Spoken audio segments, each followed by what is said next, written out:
Hello everyone, good morning. आज 13 जून है और जैसा कि आप लोग जानते हैं कि उत्तर प्रदेश के जो समाज कल्याण विभाग के द्वारा संचालित जय प्रकाश नारायण सर्वोदय विद्यालय में सत्र 2025-26 के लिए टीजीटी और पीजीटी के लिए आवेदन की प्रक्रिया चल रही है। आपको बताना चाहेंगे कि ये जो भर्ती हो रही है टीजीटी और पीजीटी की, तो ये कॉन्ट्रैक्ट बेस पर हो रही है, लेकिन आपका कॉन्ट्रैक्ट बढ़ाया जा सकता है अगर आगे चलकर आपका जो कार्य प्रणाली रही, चाल चलन रहा, वो अच्छा रहा तो आपको एक्सटेंशन भी दिया जाता है।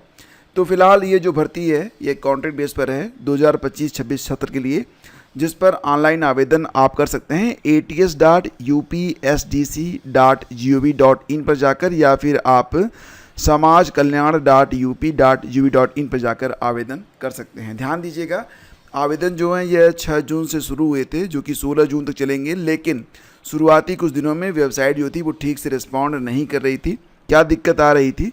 दिक्कत तो फिलहाल अभी भी है। अभी भी अगर आप वेबसाइट पर जाएंगे और यहाँ पर आप क्लिक करेंगे तो लिख के आएगा टू मेनी रिक्वेस्ट, तो आपको ना थोड़ा देखना पड़ेगा क्योंकि वेबसाइट जो है थोड़ी सी बिजी हो रही है बार बार। तो लेकिन यहाँ पर जो जनरल कैटेगरी के एस्पिरेंट थे, ध्यान दीजिएगा मेरी बातों पर, जो जनरल कैटेगरी के एस्पिरेंट थे तो उनसे भी जाति प्रमाण पत्र मांगा जा रहा था, लेकिन अब जैसे ही आप जनरल सेलेक्ट करेंगे तो आपसे जाति प्रमाण पत्र नहीं मांगा जाएगा। दूसरी बात यह कि अनुभव प्रमाण पत्र भी मांगा जा रहा था, लेकिन जैसे ही आप फ्रेशर के रूप में सेलेक्ट करेंगे ऑप्शन, तो ये ऑप्शन भी हट जाता है। अगर यहाँ पर कुछ और भी सवाल आ रहे थे एस्पिरेंट के कि क्या सर वो एक से अधिक ज़िलों में आवेदन कर सकते हैं, तो बिल्कुल आप कर सकते हैं, कोई दिक्कत नहीं है।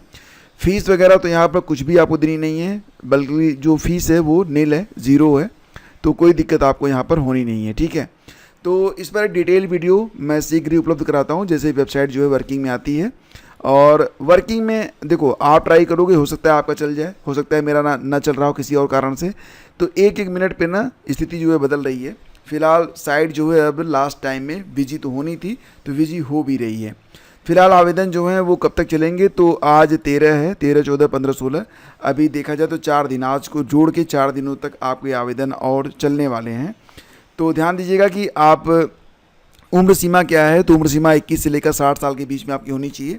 और जो लोग रिटायर्ड हैं वो लोग भी अगर आवेदन करना चाहें दिन कर सकते हैं, लेकिन अब यहाँ पर उनको वरीयता तो मिलनी चाहिए, तो वरीयता उनको मिलेगी। सारी बातें हैं। Fresher also is eligible and can apply. अगर आप फ्रेशर हैं तो भी आप बिना अनुभव के ही आप अप्लाई कर सकते हैं, कोई दिक्कत नहीं है। और सैलरी कितनी मिलती है, तो आपको बता दें कि टीजीटी लेवल पर अगर आप सेलेक्ट होते हैं तो सैलरी आपकी रहेगी 30,000 रुपये और पीजीटी लेवल पर सैलरी रहेगी 35,000 रुपये। लेकिन ध्यान दीजिएगा, यहाँ पर आपको मैक्सिमम एक दिन में 5 क्लास पढ़ाने को मिलेगी और हर क्लास का जो आपको मतलब मिलेगा मानदेय वो 300 रुपये का रहेगा टीजीटी में और 350 रुपये रहेगा पीजीटी में। तो 300 टीजीटी और 350 पीजीटी में आपको मानदेय के रूप में मिलेगा। मैक्सिमम 30,000 रुपये मिलेंगे आपको टीजीटी में और मैक्सिमम 35,000 रुपये मिलेंगे आपको पीजीटी में। तो ये सारी बातें ध्यान रखिएगा। और मैं यहाँ पर ये वीडियो इसलिए बना रहा हूँ ताकि आपको पता चल सके कि लास्ट डेट बिल्कुल करीब है। आवेदन करने के लिए आपको लिंक डिस्क्रिप्शन में दिया गया है, आप वहाँ पर जाकर आवेदन कर सकते हैं।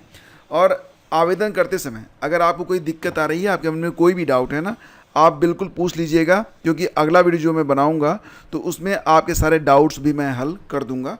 तो जो कुछ भी आपके मन में चल रहा हो, आप सारे सवाल कमेंट बॉक्स में पुट जरूर कीजिएगा। दोस्तों आगे बढ़ते हैं, बात करते हैं बिहार पुलिस भर्ती एग्ज़ाम के बारे में। तो शेड्यूल यहाँ पर जारी कर दिया गया है और शेड्यूल में क्या है आप देख पा रहे होंगे। कुल मिला के जो पदों की संख्या है तो लगभग 20,000 के आसपास पद हैं, 19,838 पद हैं। इस पर जो परीक्षाएँ हो रही हैं वो 16 जुलाई से लेकर 3 अगस्त तक निर्धारित की गई हैं। तो परीक्षा जो होगी वो एक शिफ्ट में होगी, 12 से 2 के बीच में होगी। आप यहाँ पर देख सकते हैं परीक्षा अवधि 2 घंटे 12 से 2। अभ्यर्थियों का जो रिपोर्टिंग टाइम है वो सुबह 9:30 बजे रहेगा और एकल पाली में परीक्षा करवाई जाएगी। रोज़ एक पाली में परीक्षा रहेगी 12 से 2 बजे के बीच में।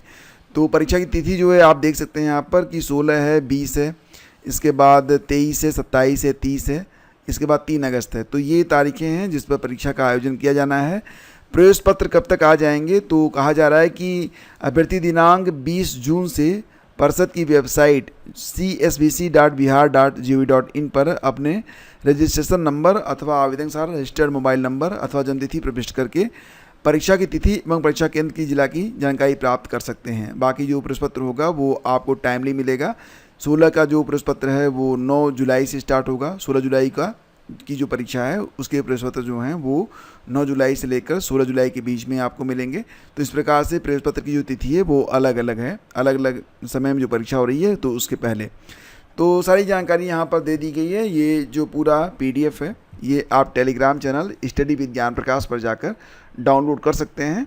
और बाकी अगर आपके मन में कोई भी डाउट है तो आप कमेंट कीजिएगा, ठीक है दोस्तों। आगे बढ़ते हैं और देखो, Sanjay Gandhi post graduate institute of medical sciences के द्वारा जो है भर्ती निकाली गई है। जी हाँ, यही PGI लखनऊ में भर्ती आई हुई है। तो इसमें ज़्यादातर जो पद हैं ये सारे पद, कुछ पद जैसे नर्सिंग ऑफिसर है, जूनियर अकाउंट ऑफिसर है, तो कुछ पद ऐसे हैं जहाँ पर सामान्य स्नातक also is eligible, but mostly जो पद हैं वो टेक्निकल हैं, जैसे कि टेक्निकल ऑफिसर्स हैं, न्यूक्लियर मेडिसिन टेक्नोलॉजिस्ट है, स्टोर कीपर है, मेडिकल सोशल सर्विस ऑफिसर हैं, सीनियर एडमिनिस्ट्रेटिव असिस्टेंट हैं, स्टेनोग्राफर हैं, CSSD असिस्टेंट हैं, ड्राफ्टमैन हैं। तो ज़्यादातर जो पद हैं वो टेक्निकल हैं, लेकिन आपको बताना चाहिए तो मुझे लगा कि बता दें, ठीक है। तो अभी जो आवेदन आज से ही स्टार्ट हो रहे हैं और एकल पाली में लिखित परीक्षा होगी दोपहर 12 से 2 बजे के बीच में। मैंने आपको बताया था कि बिहार में जो 19,838 पद आए हुए हैं तो इसके लिए परीक्षा जो है वो आपकी होने जा रही है। शेड्यूल आपको हमारा जो टेलीग्राम चैनल है उस पर जाकर मिल जाएगा देखने को।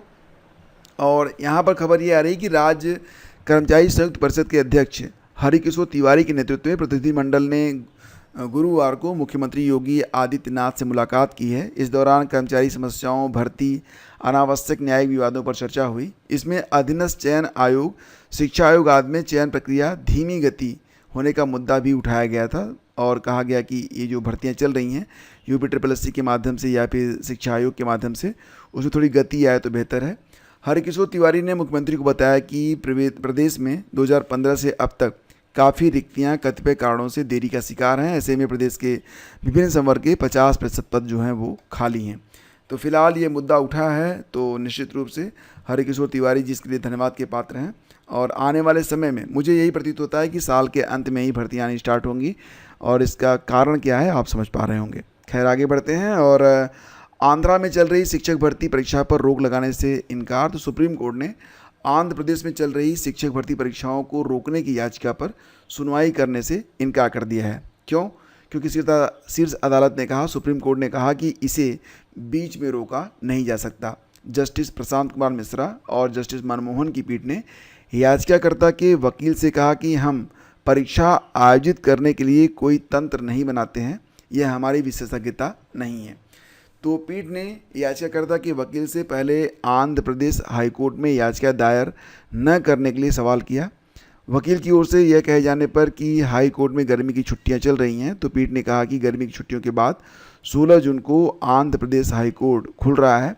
पीठ ने कहा कि हम भारत के संविधान के अनुच्छेद 32 के तहत इस याचिका पर विचार करने के लिए इच्छुक नहीं है। याचिकाकर्ता को हाई कोर्ट जाने की छूट रहेगी।